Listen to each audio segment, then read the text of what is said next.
Good evening, God bless one and all, and we are just a few days away from Chinese New Year, and tonight we will look at this New Year series number 2, and tonight's message title is The Significance of Red in the Bible and Chinese New Year. I have put the acronym CNY, stand for Chinese New Year. And first of all, we look at the meaning of red color in the Bible. Right? What does red in the Bible signify? Well, first of all, it is red is ways to avoid danger. Now we see this very clearly in Exodus chapter 12 verses 17 to 13, but we will only read verse 7 and verse 13. Now verse 7 says, "Then they are to take some of the blood and put it on the sides and tops of the door frames of the house where they eat the lambs." Then verse 13, "The blood will be a sign for you on the houses where you are. And when I see the blood," God say, "I will pass over you. No destructive plague will touch you when I strike Egypt." Now we all know that this is the first Passover. And blood is red in color. And God instructed through Moses to the children of Israel that they must kill a lamb and then use the blood and paint it on their lintel and doorposts. And God says that on the night when the angel of death passed through, He will avoid those homes with blood on their lintels and doorposts. Therefore, red is really to avoid danger. Secondly, we see this concept of red in saving the household of Rahab, because Rahab's family was saved by a scarlet cord. Scarlet is red in color. Now in Joshua chapter 2 verses 18 and 19, it reads thus, "Unless when we enter the land you have tied this scarlet cord in the window through which you let us down. And unless you have brought your father and mother, your brothers, and all your family into the house. If any of them go outside your house into the street, their blood will be on their own heads. We will not be responsible. As for those who are in the house with you, their blood will be on our head if a hand is laid on them." So you see, Rahab's household was delivered because of Ahab's generosity. Ahab helps to the two spies.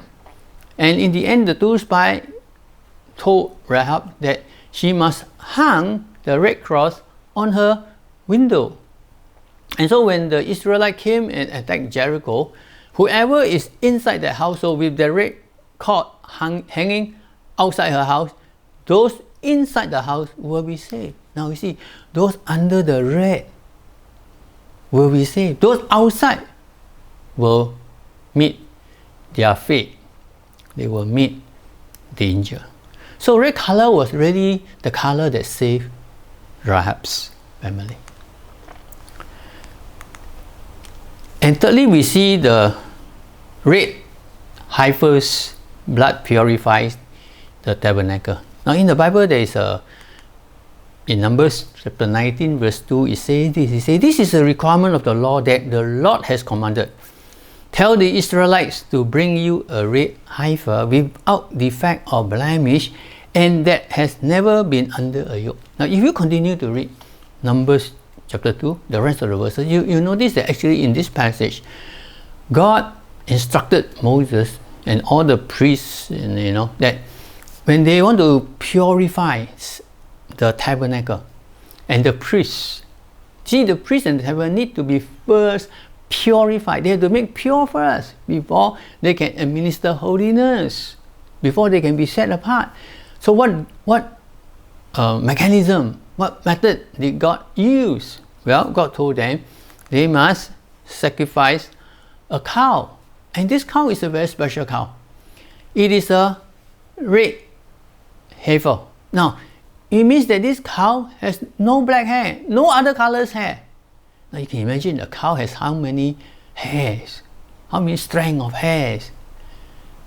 But this cow has to be 100% pure red, not even one strand of other colors hair. And so when they get this very special cow, and this cow must not be under a yoke. It cannot work before. It has to be burned outside the camp. The whole cow burned. The skin, the bone, the muscle, the meat, everything burned. And then the ashes will be collected. And then the ashes will be mixed with water. And then the high priest will use this to sprinkle onto the tabernacle and the priests. And then they will be set aside. They will be made holy. So you see, the ashes of this very special red cow, this heifer, is used to sanctify, to make them pure. So you see, red color in the Bible has this meaning. Secondly, we see the original of Angpao in CNY. Now CNY stands for Chinese New Year. Now first of all, we need to look at the origin of Angpao, and it must start with what we call the Ya Sui Qian. No, it is actually an Angpao that parent gives to their children, to put underneath their pillow on the eve of Chinese New Year. They are not supposed to open the Angpao, count the money. No, they must not do that. They have to obediently take this Angpao and put it underneath the pillow, and then they sleep through on the eve of New Year. And in fact, they will sleep on the Angpao for 1 year. Why? Because that one night is between 2 years. Now it was told that very long time ago, there was this particular mystical beast or monster called Sui. And every year on the eve of Chinese New Year, it will come out and terrorize the people. And how does this monster, this beast, terrorize the people? He will come out and touch the head of these young children, and it will scare the children, and they will fall sick. And some other bad things will happen to these children. So parents will have to keep watch over their children on the eve of Chinese New Year. So one year, there was this old parent. When they're old, then they have this one child. So obviously the child must be very precious. So in the night, to prevent the Sui, this beast, from coming to threaten their precious child, they tie, their 8 coins in a thread, wrap it with a piece of new red color paper, and place it under the pillow of this child. And it was told that because of their age, they were tired and they could not actually hold out the whole night. So in the middle of the night, this beast or this monster came and wanted to scare their child. Unfortunately, according to the legend, okay, this is legend. See, there was a bright light that burst out, and it scared this beast away. And so the next morning, when the parents woke up and the child woke up, the child was perfectly okay. Was healthy, up and about, and as playful as before. So from that time onward, they realized that, if only they put money and use money and wrap it in red paper and put it under the pillow and let the child sleep, then their child will be able to pass through the year. That's why we have this decision called 过年, okay, to pass over the year, just like the Passover. Pass over the year, because on the eve of the Chinese New Year, if they cannot pass over the thread, then the New Year is a bad year. So Angpao has this origin. So from that time onward, people begin to give their children this so-called Angpao Ya Sui Qian. And they're not supposed to open the bread packet, they're supposed to sleep over it for 1 year, or actually 1 night only. Right? And later it turns into the practice of giving Angpaos. Now this is how Angpao comes about. Thirdly, let's look at the tradition of red and Angpao in Chinese culture. Now red color and the widely practice of dispensing or giving Angpao in our Chinese culture. Now red is a popular color in Chinese culture, symbolize what? it symbolizes luck, joy, and happiness. It also represents celebrations, vitality, and fertility in traditional Chinese color symbolism. Now, always Chinese has other colors, red, white, black, yellow, etc. But red is a very special color because red is widely used both in happy and in sad occasion. And red is a traditional color worn by Chinese brides, as it is believed to ward off evil. Now, interestingly, you would think that the bride who wears red is to bring what? Blessing? No, it's to ward off evil. Now, the red play in happy and sad occasions. Now, in happy occasion, we have wedding. You see red, right? Plenty of red. Birthdays, you have red. New Year, obviously, without saying, red colors. Even funeral, supposed to be a sad occasion, you also see red. Now, red is also used to what? Appreciation for favor done. I mean, in the form of the Angpao. You give people Angpao to appreciate what people has rendered you a favor. Right? They done something for you. So in appreciation, people give Angpao. Now, obviously, in time past, it was the red color that is most important. But today, I think everyone is looking at the content, how much it is inside that red packet. I think we also miss the point if you do that. But really, the real meaning is the red color is the real thing that will ward off the evil. And then you think about it. Why traditional Chinese will paste red paper over the family altar when there is a funeral? When death strikes, when there is a funeral in the home, the first thing they do is they take out red paper and then they will seal up the family altar. Why? Is it to bless the family altar? I think far from it, right? I think they just want to prevent the not so good things from infiltrating into the environment. So they use red paper to seal off these so-called bad influences. Now, why red paper will be pasted on our neighbors' houses when there is a funeral? Now, you see, sometimes funerals are conducted at home, and so they put tentage, and they have the whole ceremony conducted at the home. But they have neighbors, the right, the left, the front, and the back. And all your family and friends will come and offer their condolences. They will pass by these homes. So what happened? Well, the bereaved family will take pieces of red paper and paste it on the doorpost of this home. Now, they paste it for this doorpost for what? Is it to bless them? I think far from it. I think it's to assure this family that bad will not come to their home. Because, you see, the bereaved family is experiencing a death. And death is not something you rejoice. And so, this piece of red paper is to signify to the neighbors that such unfortunate event will not come to your household. So the red is what? The red is to ward off the evil. See, why give undertakers and pallbearers Angpao? Because they are doing a job that no one wants to do. They are doing a job that scares people because you have to contact with the dead person. You have to carry the dead person. How many of us dare to do that? See, a lot of time when people see a dead person, they want to avoid. In fact, they are so scared. They dare not come near. I think there are good reasons why they do not want to come near. But for those who have no choice because they are in that kind of business, they are in that kind of work. So how do the bereaved family offer help to allay their fear?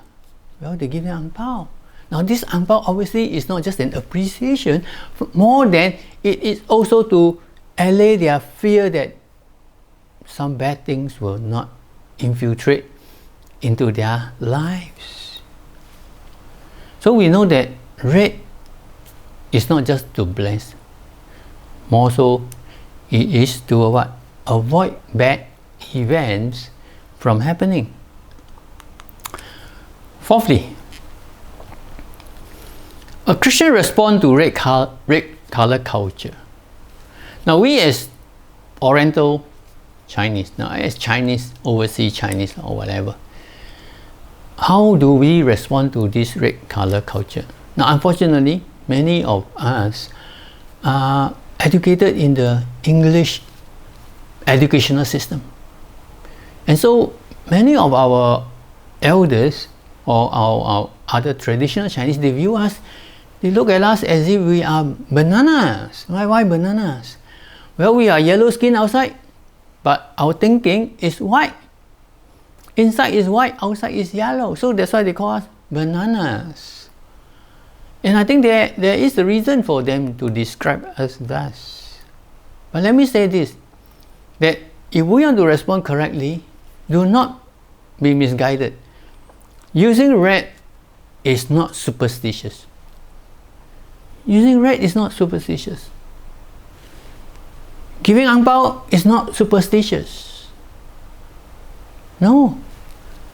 It is part of our culture. Pasting New Year couplets, with auspicious verses. Recently, my wife and myself, we went to Chinatown, just to have a feel of the Chinese New Year. But unfortunately, during this COVID-19, because the authority wanted to avoid, crowded, too many crowds. So a lot of stores were not, they were not on display, and probably their license were not given. And as a result, it was a much quieter environment. And we happened to walk into one shop, and interestingly, the shop sells Chinese couplet, but in Christian flavor, verses or Christian flavor, whole shop. And I was amused, and I was, in fact, within me, I was elated. Why? Because I think for the first time I found a shop that sells Christian couplet.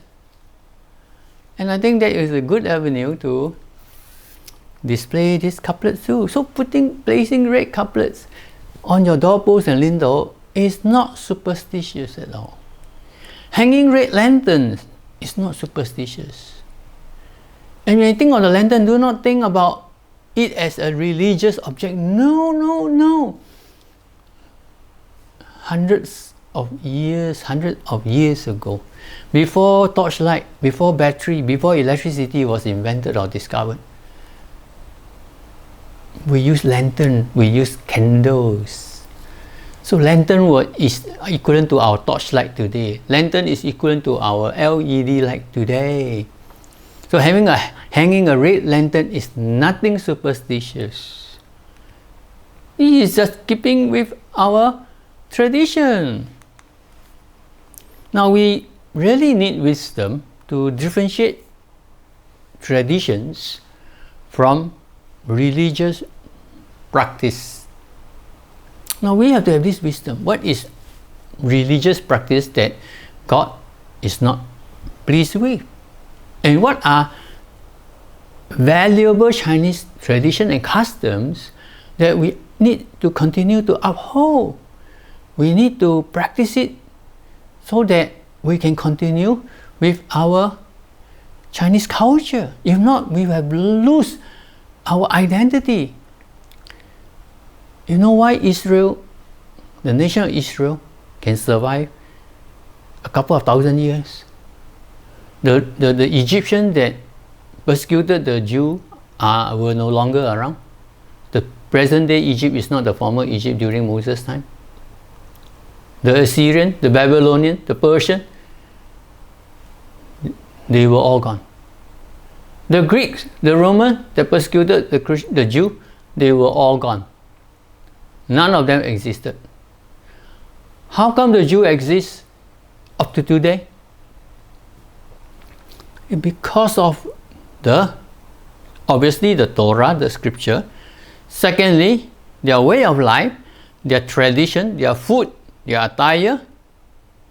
You see, tradition is just so important. If you take tradition, Jewish tradition from the average Jew or Israeli, there will be no Israel nation in the next 100 years. So important is tradition. And the Jews are well and about and alive today thanks to their faithful observance of their Jewish traditions.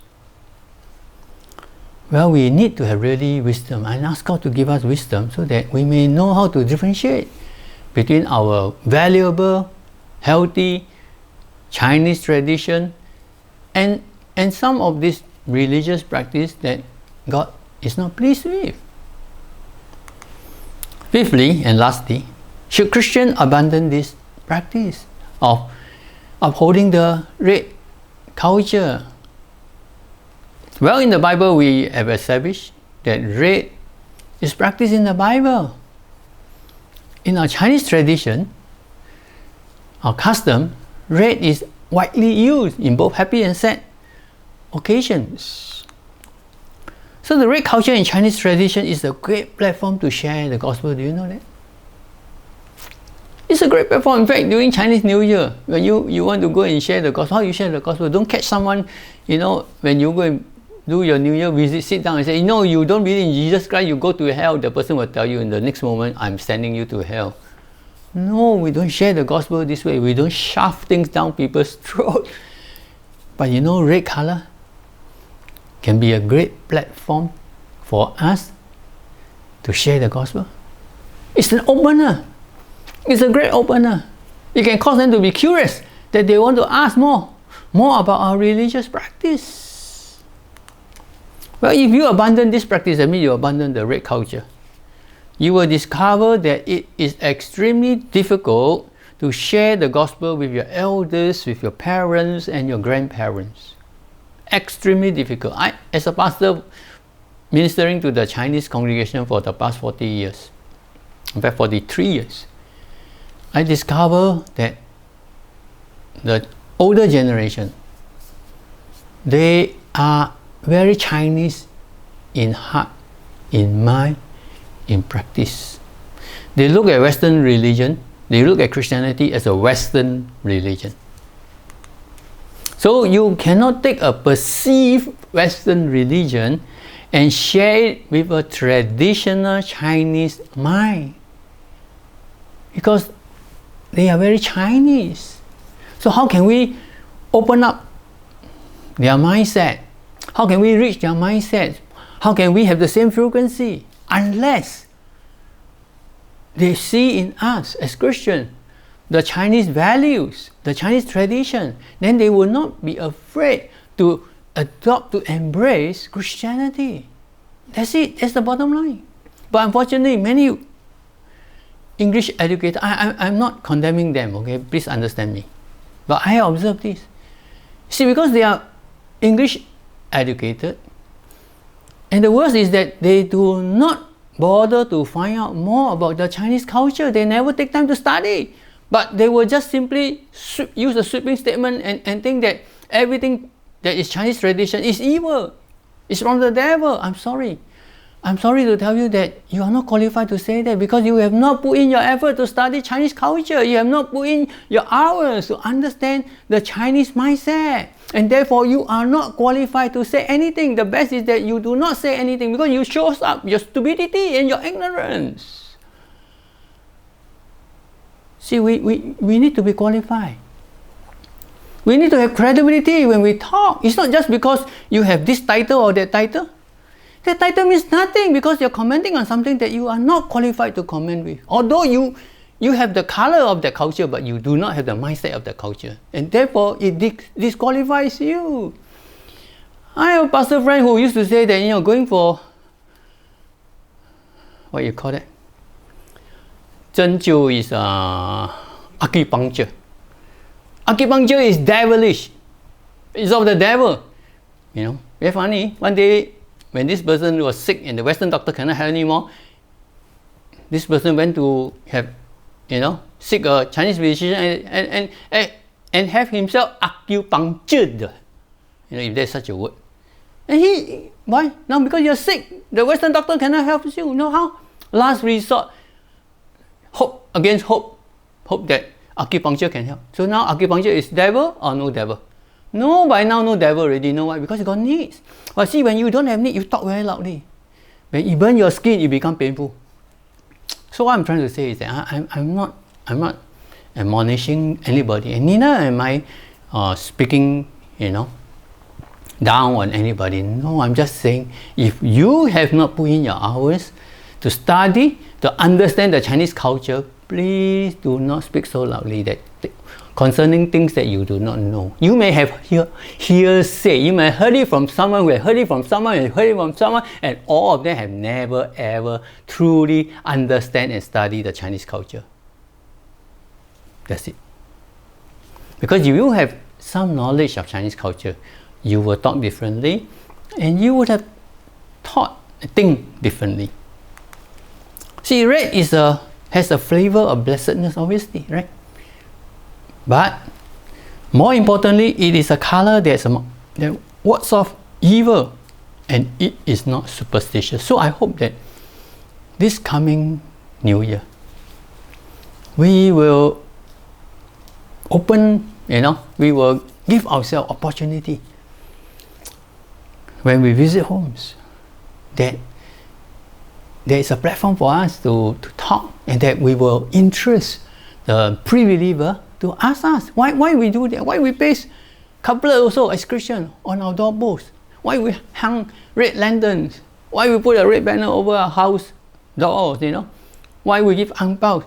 Oh, when they ask you this, it's a great opportunity to share the gospel. Now you see, their minds are open. In fact, they are curious. They want to find the reason why. Before that, you're trying to pry open like Siham like that in a cocker. You're using a knife to pry open a cocker, and the muscles are all very tight, so the two shells, will not open. But now it's like you put salt in the water on the cockers. You realize that the cocker will have to open the shell to breathe, and then it's the opportunity to share the gospel. So may God help us all, and may God give us wisdom that in this coming New Year, we have the joy of seeing our loved one hearing the gospel, that we have the joy of sharing the gospel, and that they, above all, that they would reap the good fortune of having Jesus Christ as their Lord and personal Savior. And I think that will be the greatest gifts you can ever give to your loved ones, your relatives and friends, your elders, your parents, your grandparents. So may God bless us this Chinese New Year, and that you will have full joy, and your joy will be made complete in Christ Jesus. God bless us.